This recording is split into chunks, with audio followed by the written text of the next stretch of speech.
Bueno, yo les hacía una pausa, caramba, ¿cómo estoy yo? Yo les hacía una pregunta antes de la pausa, porque viendo esta interferencia entre poderes, yo decía, bueno, entonces al final a lo mejor también el Congreso de los Estados Unidos puede llegar a votar y marcar, poner un marco realmente legal a cuáles son las actuaciones de esos jueces. Le voy a hacer primero la pregunta al abogado y después seguimos con Fernando. Abogado.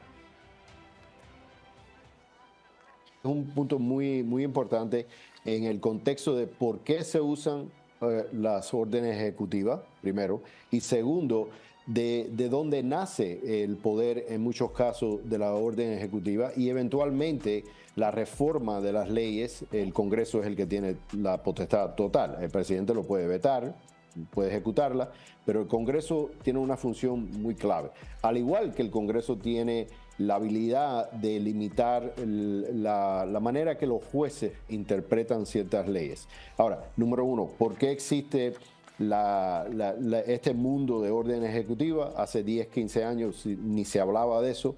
En realidad regresa a los tiempos de Newt Gingrich, cuando el balance de poder en el Congreso cambió y se le limitó la habilidad del Congreso de llegar a consensos sobre ciertas leyes. Hemos visto en varias de los casos que están en los tribunales ahora que el presidente está utilizando leyes establecidas.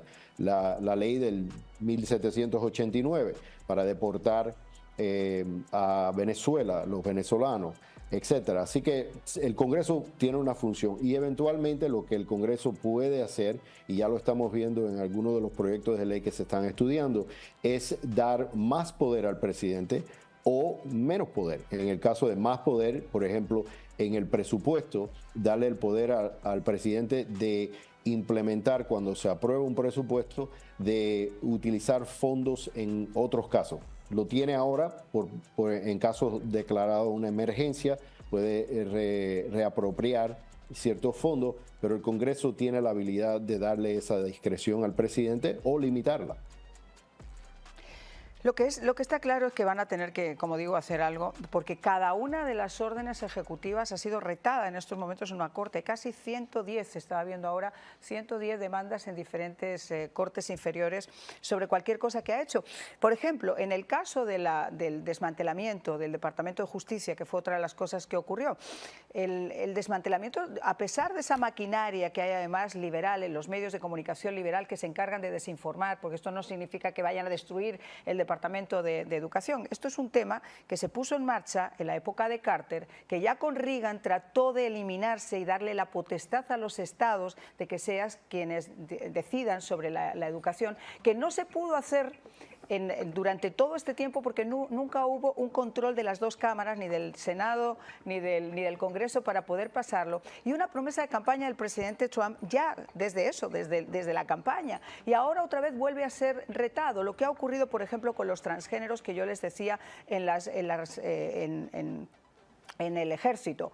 No se trata de violar los derechos civiles de nadie, pero el ejército es un organismo muy particular donde la gente va a preocuparse para salvar la vida de otros, poniendo incluso su propia vida en riesgo. Y se ha comprobado que muchos de estos transgéneros estaban entrando en las filas del ejército para hacerse sus famosas operaciones de cambio de sexo, costeadas obviamente por la umbrella del ejército, cobraban después una pensión y estaban durante todo el resto de su vida, después de haber estado 2 años dados de alta, cobrando esa pensión del ejército. Y eso es lo que a los militares de carrera y los que sí están dispuestos a ir a ensuciarse unas botas en un campo de batalla les ha molestado. O sea, hay muchas cosas, Fernando. Mira, los temas que has tratado últimamente, o sea, lo que has hablado en los últimos 2 minutos, de los transgéneros y el Departamento de Educación, todo eso tiene un denominador común, que son los fondos públicos.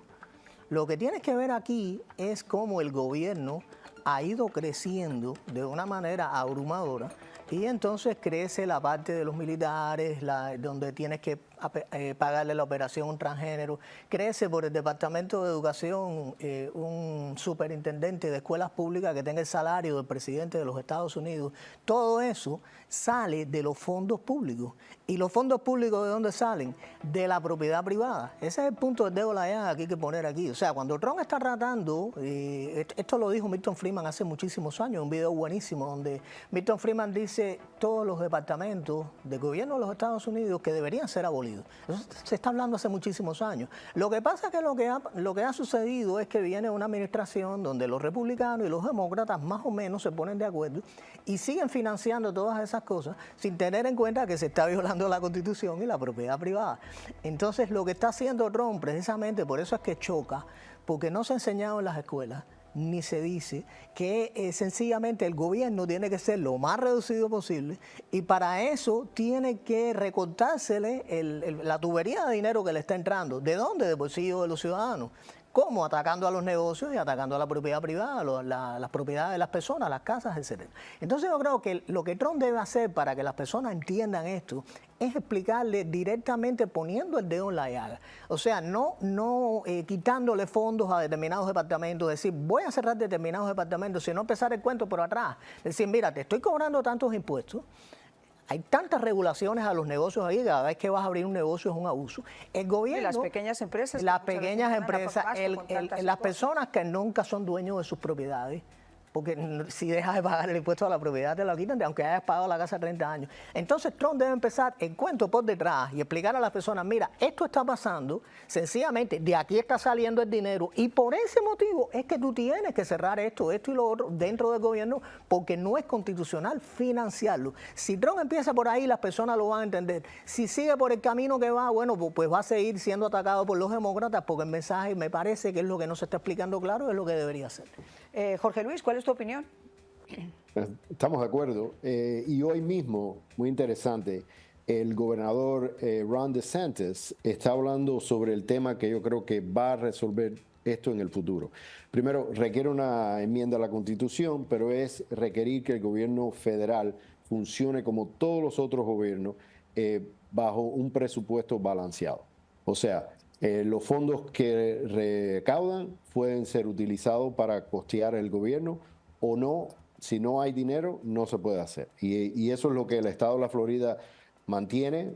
Ron DeSantis está ahora en Ohio y en Montana, hoy mismo, para hablar sobre esa enmienda a la Constitución.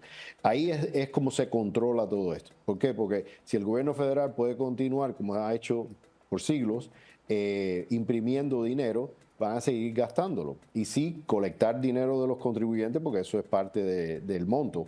Pero eventualmente, para resolver todo esto, hay que mantener la disciplina de que el presupuesto hay que balancearlo.